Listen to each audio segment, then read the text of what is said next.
Yo, yo, yo, yo, yo, what's good, family? What's good? What's good? Long time no hear from, long time no talk to. It's your man, AC Star. What's up, y'all? Just coming through for a little bit. I ain't want nothing, man. Just came through to see what was going on with my people. Haven't been on these YouTube streets for so long. You know what I'm saying? Haven't rocked out in so long, man. So it's like I had to do a little something, man. I've been working hard. You know what I'm saying? It's my season, the landscaping season. So your boy hasn't been able to get on here and kick it, man. You know, I miss y'all, man. I miss doing the lives. I miss the interaction with my people. You know what I'm saying? It's crazy, man. You know what I'm saying? But your boy is here, man. This ain't really live, a lot going on, man. Just a little quick live, man. See what's going on with my people, chop it up a little bit. Been going on. Dre, what's good? Dre, peace, little bro. How you doing, man? Yeah, Dre, we definitely got to link up, Dre, man. I'll be checking you out, man. You really been letting the people know who you are, man. Last couple shows, man. Been giving them a lot of valuable information, not only on your craft, but just general knowledge, man. Just general common sense shit, man. And that shit is like a refreshing to hear, little bro. So shout out to you, my G. Real talk. But yeah, man, it's just just a little something, man. I ain't want to stay on here long. I just want to come holler at y'all, man, and let y'all know I'm trying to come back to these YouTube streets, man. Sometime either later on today or next week. You know what I mean? And I'm gonna try to come on Monday, Wednesday, and Friday. 3 days a week. You know what I mean? Because I miss this, man. I miss doing this, and I'm just tired of going on other people's panels, right? Like, because I'm not really paying attention to what people's scenarios are and what they're trying to do. So, I'll go in with all, genuine sensibilities to have a conversation or debate with certain people. And I don't know, man, just people really not into that. You know what I mean? What I'm learning and what I'm realizing in this space, you know what I'm saying? Peace, peace, peace. A Yale male Israelite. Peace to you, bro. Peace. Good morning. Good morning to the UK. But what I realize is like it's a conversation that needs to be had in these spaces between African Americans and non-African Americans about I don't want to be simplistic in what I'm saying as far as calling us tribal or saying tribal, but there needs to be a conversation about each other's clan, right? And each other's history and culture and how we all got to what we know as this present day modern point now, right? And I think what happens is a lot of times we have these conversations and we in this thing called black spaces, and people from all over the world, people from different places are interacting about a multitude of topics and ideas concerning black people, whether it's slavery, whether it's relationships, whether it's behavior modules of women, men, you know what I'm saying? But we all come to these spaces from different points of life, right? Different points of references in life. All of us aren't one and the same. We're the African diaspora is not a monolith. So in it not being a monolith, each of us was developed different through our culture. We may have a lot of similarities that's beyond genetics and phenotype, but at the end of the day, we've all came to this position from a different place, right? We definitely have some similarities. We definitely may have some cultural references that we can all look to that's similar, but at the end of the day, we all got here a different way. Peace, bro. What's good, Aries? Peace, my brother. And I think what happens is it's just this unique thing that I see where non-African American black people have a critique of African American black life, and they feel very comfortable in their critique, and they feel like they have this, like, well, we black, so I should be able to say something about what goes on with the African Americans, or I support, African American causes, so therefore I should be able to say something about African Americans or critique African Americans. And my thing is, I don't see too many African Americans critiquing non-African American black people. I don't see us jumping into Haitians business or Africans business or Nigerian business or Jamaican business or British black or Black Britain business, right? Now we have conversations with y'all, and we we definitely share, some cultural, you know, similarities and specifics, but we don't engage in what you guys may be going through intimately within your own clan. Like when you guys talk about those things, those are learning moments for us. Those are moments where we sit and listen and we get a better understanding of, you know, what it's like to be a Black Briton, what it's like to be Nigerian, what it's like to be Nigerian but belong to a clan or marry outside of Igbo or, whatever, right? Congo, Bantu, whatever. But I just feel like when African Americans talk about, especially African Americans like myself who will be considered extremely ultra pro-Black, it seems like everybody outside of the African American diaspora feels as though they can have a critique or have a personal conversation about us and tell us we're whining and we're crying and get over this and get over that and why are you worried about that and that's the past. And the crazy part about it is none of this has anything to do with y'all. How can you people would never tell Jewish people to get over the Holocaust? A Haitian immigrant, a Jamaican immigrant, a British immigrant, a British Black Briton would never tell a Jewish person to not talk about the Holocaust. Slavery was an American Holocaust. More lives was lost during slavery than it was during the Holocaust, for sure. But what happens is we are put in a situation where if we talk about what we went through, everyone says that's the past. Get over it. You're not oppressed. You make money. I mean, it's almost like Jerome Whiteside. What's good, my brother? Peace to you, little bro. It's almost like we can't even speak on our past. It's almost like who are you guys to talk about what your forefathers went through? Any of those people that's saying it'll never happen again when it comes to the Jewish Holocaust in Europe, we're not there. Good morning to the beautiful Danini. Good morning, sis. Long time no see. I hope everything is well and beautiful with you. And what happens is we have these conversations where they helicopter in and they join the Black men and women who are of conservative ilk, and they have this unifying idea that Black people aren't supposed to speak about what we went through. It's almost like we can't chew bubblegum and walk at the same time.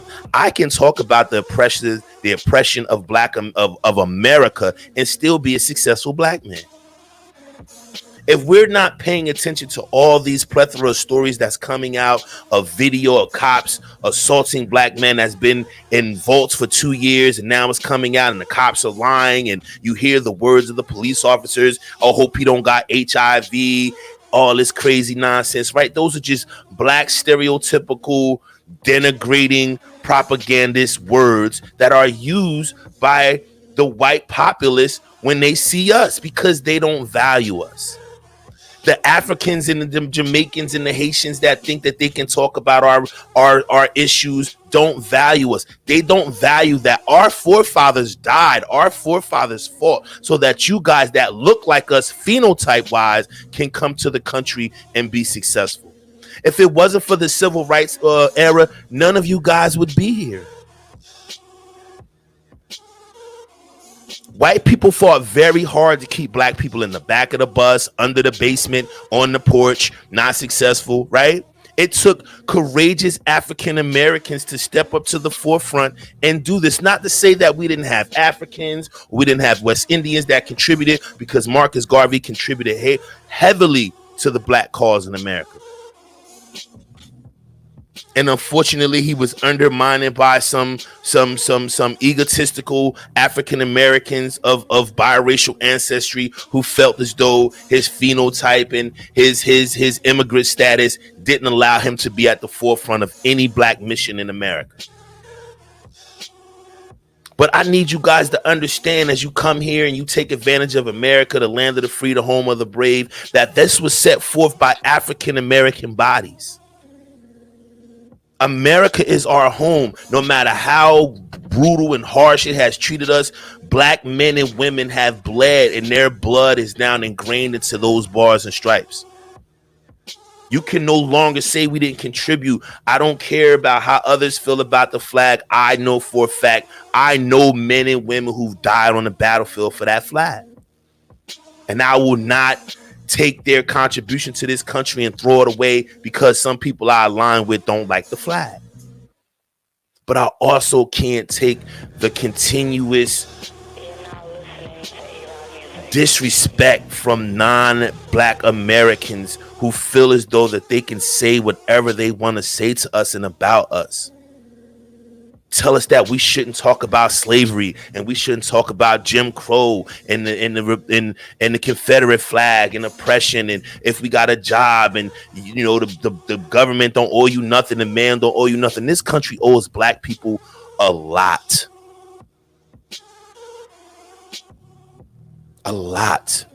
And if you come here with that sentiment, then you have no idea of the true history of this nation. I hear young people who haven't even lived life and still have their home country accent trying to tell me about American history. Trying to tell me about what America is. Not only am I an American, but I'm a veteran of the armed forces. I've lived life. I'm a father, a grandfather, a business owner. I've lived life. I know what Americana is. The problem is you guys don't know what it is. And the form of Americana that you're absorbing is some conservative political bullshit, which ain't nothing but a fancy way to say, I want to conserve all my resources and not give any to black people or to non-white people. That's all conservative politics is. It's not the idea of social and economic conservatism to restore your family or to maintain a non just a where you just spend everything, you're not budgeted. It's not about that. It's not the black true conservative ideas that came from the traditional black family that was once enslaved. That's not what you talk. That's not what you get when you get conservatism. American conservatism is to conserve the resources and powers and materials and monetary financial means within the borders of whiteness, to not use our money to give to other people. What I go work hard for will not go to welfare, will not go to this, will not go to that. That's what that is. So when you non-African American black people align with that thinking to talk shit to us and pull your bootstraps up and all that bullshit, you're missing something. All the social ideas of conservatism came from African Americans. It's been hijacked by white Republicans and some black Republicans to mean something else. It doesn't mean what they say it means. And they're not going to be honest and forthright with you to let you know what they really mean when they call themselves a conservative. Even the black ones. The black ones don't want to share their money with other poor black people or black people who didn't make it. Don't be fooled.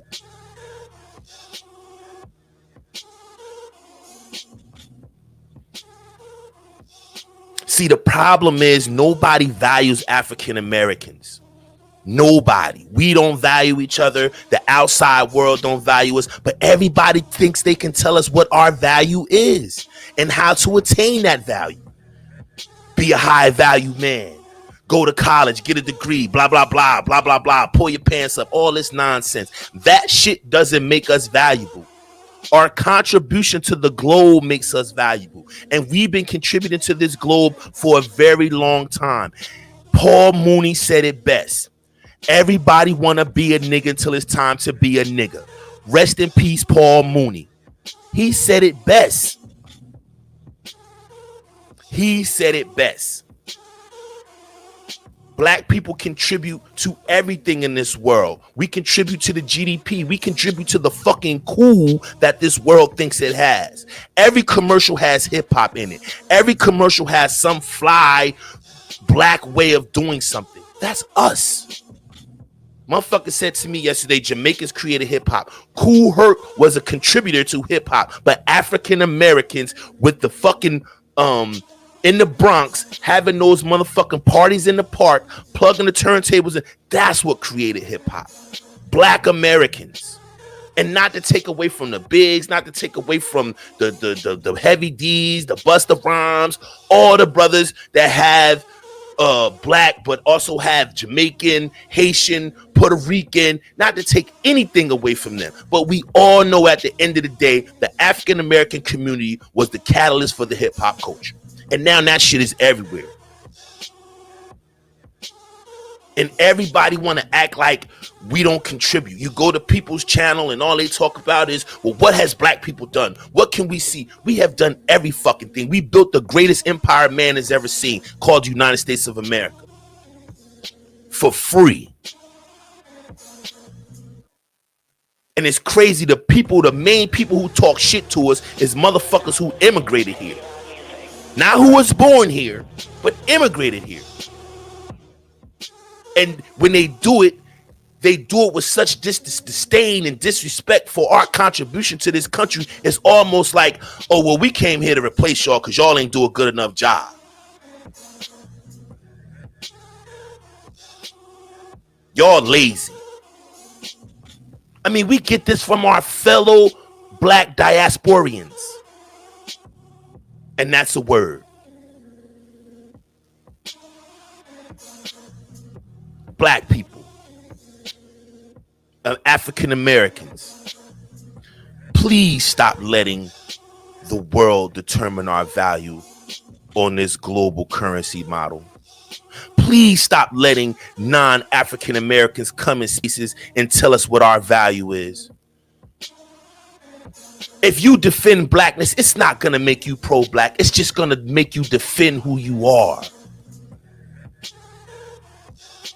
We have value. All these people, beautiful black people in my chat, they have value. Dinini has value. Emil Mel the Israelite. Candace Dina.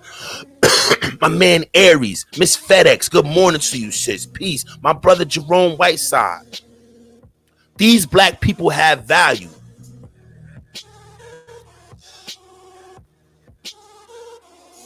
Let's stop giving credence and let's stop giving power to these agents of confusion that are using our country and using the hard work that our forefathers put in to make success in their lives. Let's stop allowing them to come in spaces with us and devalue us and tell us how to absorb our culture, how to absorb life, how to live this Americana. Let's stop them in their tracks and let them know, hey, listen, this ain't on your watch. This don't have anything to do with you. No disrespect to you, but you're not of my clan. You're not. And I can't let you speak ill of my clan because I don't speak ill of your clan. And if I do, I have no problem with you checking me because that's not my shit.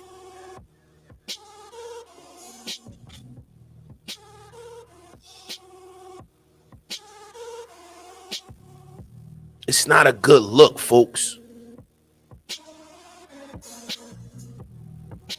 Every time I go into a space, the most pushback we get is from people that's not of our ilk. To tell us how to absorb our life and to tell us where we're going wrong when we take it in and call us emotional and all this shit. And then you have other black people co-sign say, oh yeah, black people, they are kind of emotional.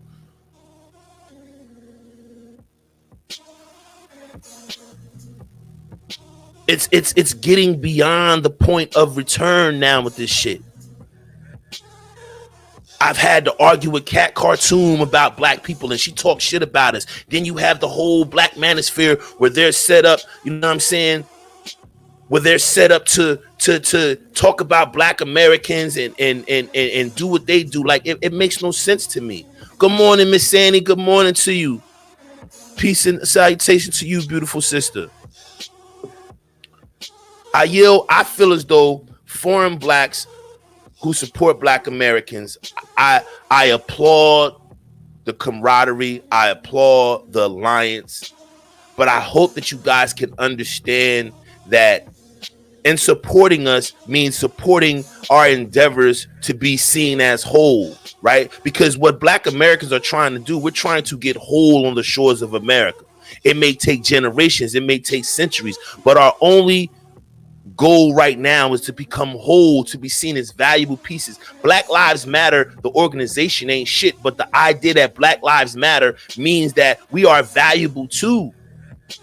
We are just as valuable as the white child that's lost. We are just as valuable as the white girl that's lost, the white man that's lost. We are valuable. We are an invaluable piece to this nation. Take us out of the equation, this nation falls apart. I want y'all to do that.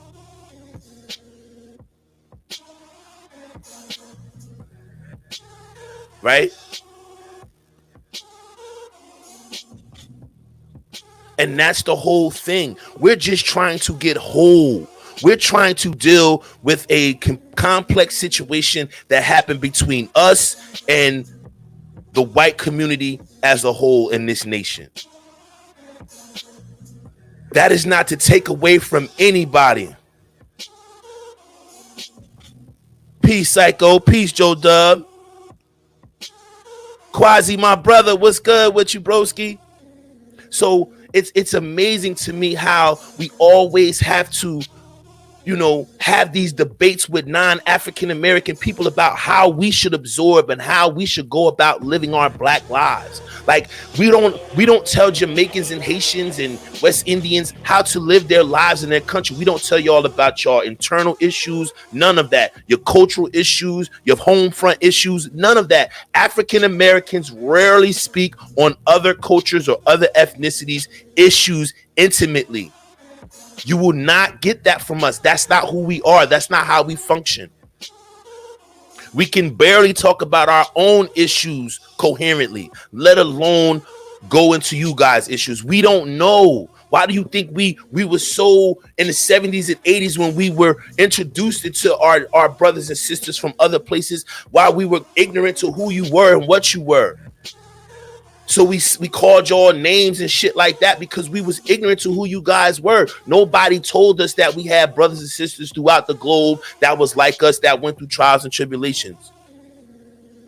But now that we've been matriculated into having relationships with y'all, let me let y'all in on a little secret. I have 6 children. 4 of those 6 children are by West Indian women. I've been in a relationship with a West Indian woman for the last 12 years. Prior to that, it was a Jamaican woman. Prior to that, it was an African Jamaican woman. Prior to that, it was another Haitian woman. Prior to that, it was a Trinidadian. So I have no problem with other Black people of the diaspora. I love you guys. I have a lot of Jamaican friends. Majority of my customers are African Jamaican. I love you guys. But one thing I do is that I show them who I am as a Black man. And all their stereotypes and all their propagandist ideas of who we are, I make sure I throw that shit out the window, or they throw that shit out the window. So Black people, we have to be more invested in stopping people from devaluing us in our face. You can't let somebody devalue the Black race in your face and then agree with them. If you're Black, I don't care if you're a Black conservative, you're still Black at the end of the day. And when they devalue us, they devalue you too. You're not separate when they say Black people. They don't say, oh no, not you, such and such, not you. I don't mean you. You cool. They mean all of us. But it's just amazing to me how all these non-African American Black people that come into these predominantly African American Black spaces and feel comfortable and intertwined with us. But I notice it's more on the far right, on the conservative tip, where they have this extreme critique of us, or they have this just nonchalant way of saying, oh man, get over it. Like white people. They've come here as immigrants. They've come here as 2nd and 3rd and 4th generation and say, well, what y'all complaining about? Y'all got it good. In my country, that has nothing to do with us.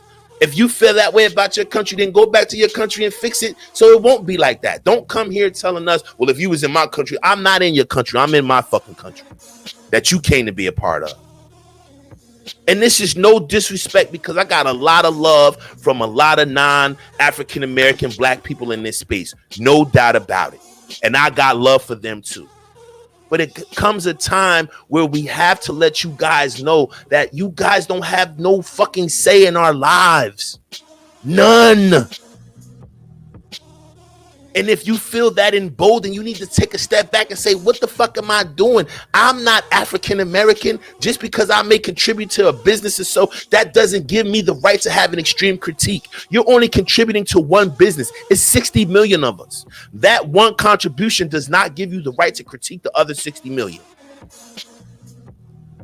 If you don't belong to our clan. We don't run around talking about y'all. We don't be in our crib like, man, you know what them Jamaicans need to do with their GDP, man? They need to get them Chinese people out of there, man. You know what them Bermudans need to do, man? They need to stop letting them British people. Man, you know what them Haitians need to do, man? They need to get them white nonprofit organizations out of their country, man. They destroy. We don't talk about that, y'all. We don't, that's not what we discuss. But it seems like everybody and their mama think that they can tell black people what to do, how to do it, where to do it, and why y'all didn't do it if you didn't do it. Not understanding that this entire nation was built off us. Its exceptionalism is based on us, not Western philosophy and civilization. It was based on the African American being at the bottom and everybody stepping on our back to climb to the top of the fucking mountain, while we still at the bottom with fucking aches and pains and fucking back pains from lifting everybody else the fuck up. We lifted every voice to sing except our own.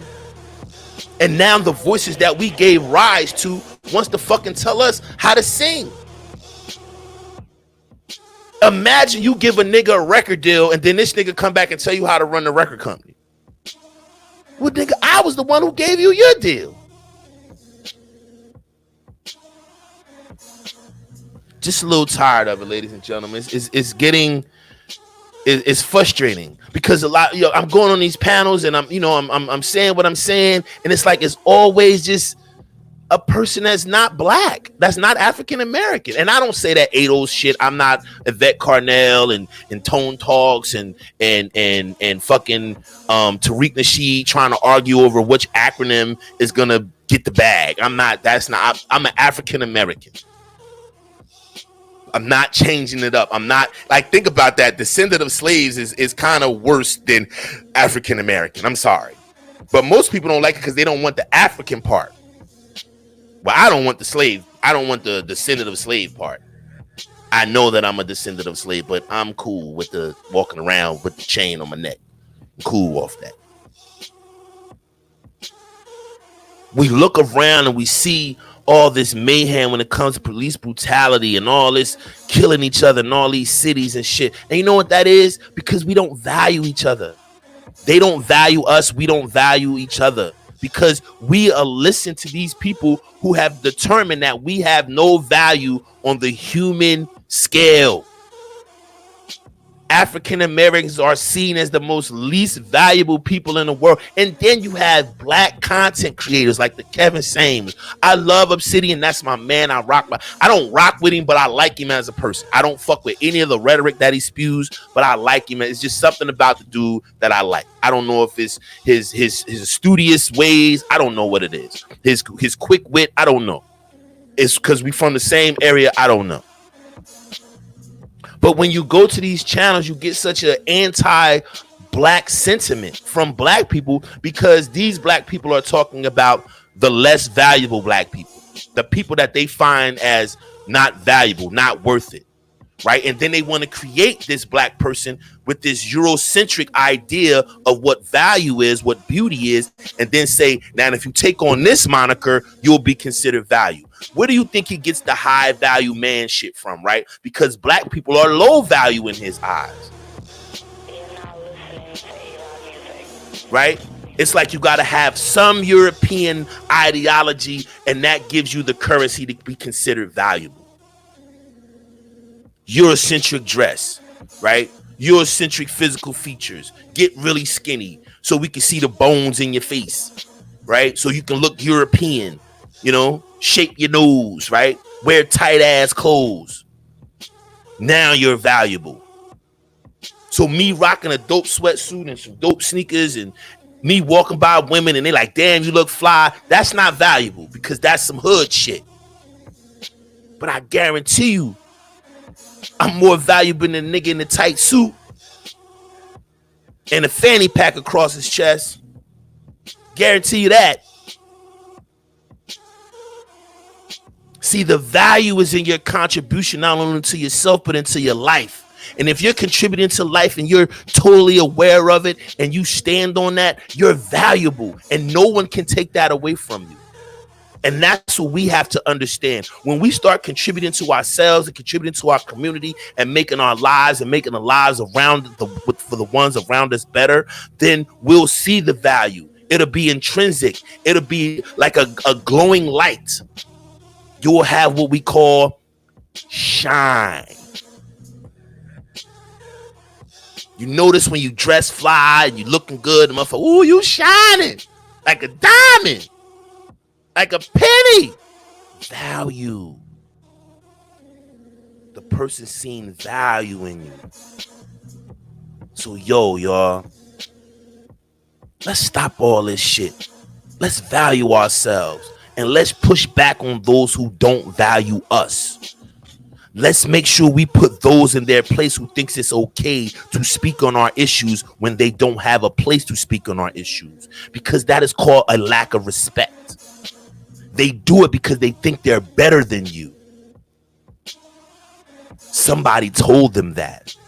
See, they go and do what they think white people are doing, coding, things of that nature, right? Everybody seeks to do what the greater society is doing, and that somehow gives you value.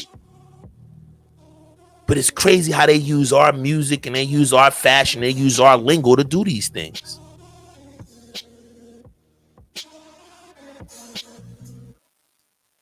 But in the immortal words of Paul Mooney, everybody want to be black until it's time to be black. Real talk. Real talk. Yo, does anybody know what happened to RBR channel? I heard that it got banned. I hope my brother didn't get banned from YouTube. I just pray and hope he didn't get banned from YouTube. Even though we're going through what we go through, you know what I'm saying? I hope he ain't get banned from YouTube. Hey yo, I'm gonna play a little something and then I'm gonna get out of here, man. Let me turn my music off real quick. Y'all know I got my theme music, but I want to do something real quick. And I want to end this show with the great words of the one and only Paul Mooney. This y'all man AC.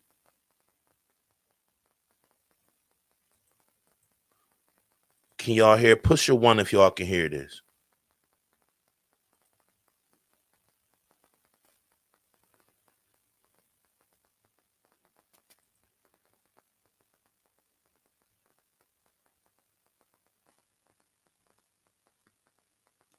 Fair use.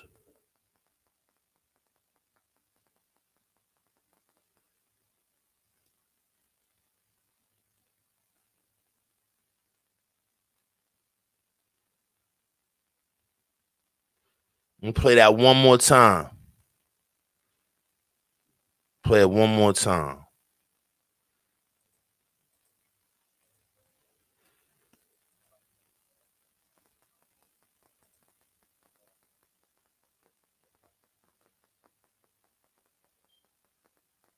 I love y'all, man. I holla at y'all tomorrow. This AC Star. I'm out. Peace.